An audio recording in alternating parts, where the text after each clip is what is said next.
हम महालक्ष्मी मिश्रा सब गोटे के प्रणाम करे छी और आइ हम एकटा गनु झा के खिस्सा लेकर उपस्थित भेल छलहुँ। मन में भेल कि अहाँ सबके भी एकटा हम खिस्सा सुनाबी। तो हम सब तो बचपन में बहुत सारा अपन दादी से खिस्सा सुनने छलहुँ गनु झा के, ढेर सारा खिस्सा सुनने छलहुँ जैमे कि गनु झा के तो बहुत ही नाम अछि और हुनकर तो बात बात में जो एको रति अटर पटर कोनो काम के लिए तो गनु झा के नाम आबि जाइ छै जे तू गनु झा भए गेला। हाँ, तो आइ अहाँ सबके हम गनु झा के खिस्सा सुनाबै छी। तो खिस्सा सुनबै से पहिने जे छै से गनु झा के रहे तो हुनका विषय में जानकारी दै छी और आशा करै छी जे अहूँ सबके बहुत नीक लागत। हमरा सबके बहुत नीक लागैत रहे खिस्सा कहानी, आ अखनो अगर अपन दादी लग जाइ छी मौका मिलैए तो जरूर हुनकासँ रातिमे एकटा खिस्सा सुनै छी। तो आब अहाँ सबके गनु झा के पहिने परिचय दै छी जे गनु झा के रहैत।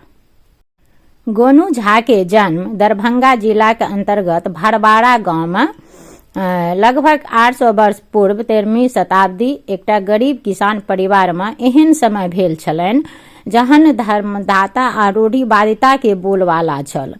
बड़का जमींदार राजा कहाबैत छल, दरबारी के हाथ में शासन सँ प्रजा त्रस्त छल।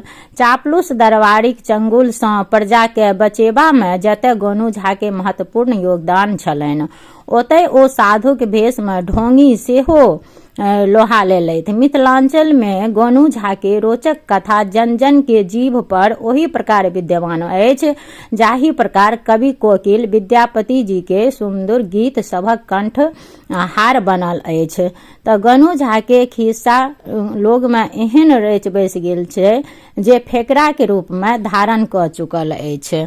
तो आब अहाँ सबके हम गनु झा के एकटा खिस्सा सुनाबै छी और खिस्सा के नाम छिए गनु झा के चतुराई। मिथिला नरेश के सभा में हुनक बचपन के मित्र परदेश आयल छल। नरेश हुनका अपन अतिथि कक्ष में लऽ गेलथि। ओ अपन मित्र के खूब आवभगत केलथि, जकरा के आदर सत्कार कहै छिए। तो आवभगत केलथि। अचानक मित्र के नजर दीवार पर लागल एकटा चित्र पर गेलनि। चित्र खरबूजा के छल। मित्र बजला, कतेक सुंदर खरबूजा अछि, बहुते दिन सँ खरबूजा खाय लेल की देखैयो लेल नहीं भेटल। अगला दिन मित्र यह बात दरबार में दोहरेला। मिथिला नरेश दरबारी दिस देख कऽ कहलथिन कि अतिथि के ई मामूली सन इच्छा पूरी नहीं कैल जा सकैत अछि। तो सबटा दरबारी मंत्री पुरोहित खरबूजा के खोजै में लागि गेला।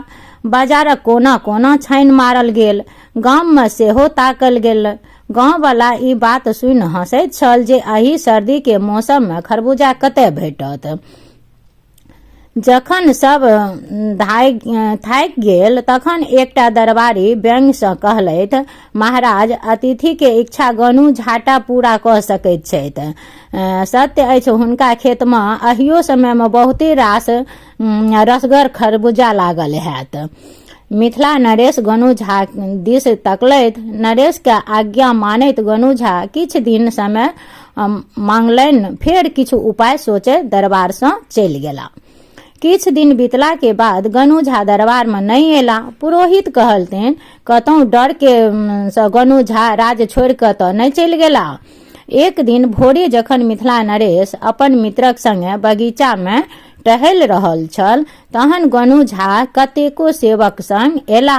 सब गोटे मिथिला नरेश के प्रणाम केलथि। सेवक के संगे आनल गेल टोकना जमीन पर राखि देल गेल, ओहि में खरबूजा छल। ई देख नरेश खुश भऽ उठल। हुनक मित्र कहलनि जे आइ वर्षों उपरांत एतेक नीक खरबूजा देख रहल छी।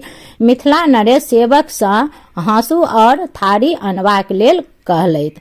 तो गनु झा बजला, क्षमा करब महाराज, अहाँ के अतिथि कहने छलथि जे वर्षों सँ खरबूजा नहीं देखलहुँ, ताहि लेल ई खरबूजा खेबाक लेल नहीं अछि, देखबाक लेल अछि। ई माटिक बनल अछि। नरेश सहित सब दरबारी गनु झा के चतुराई पर दंग रहि गेला। गनु झा के चतुराई पर मित्र सेहो जोर से हंसे पड़ला। वाह गनु झा, बुझू हम खरबूजा देखबै नहीं खाइयो लेलहुँ। मिथिला नरेश गनु झा के हुनक चतुराई के लेल ढेर रास इनाम दैत हुनका शाबाशी देलथि जे अहाँ सचमुच एहि दरबार के अनमोल रत्न छी। अहाँ अपन सूझबूझ सँ आइ हमर मित्र के इच्छा पूरा भ सकल। तो अहाँ सबके ई खिस्सा केहन लागल से कमेंट सेक्शन में जरूर बताएब। और जिनका मैथिली में समझ में नहीं आयल हैत तो हुनका अगर अहाँ सबके फरमाइश हेतै तो हिंदी में भी हम खिस्सा के सुनाबे के कोशिश करब।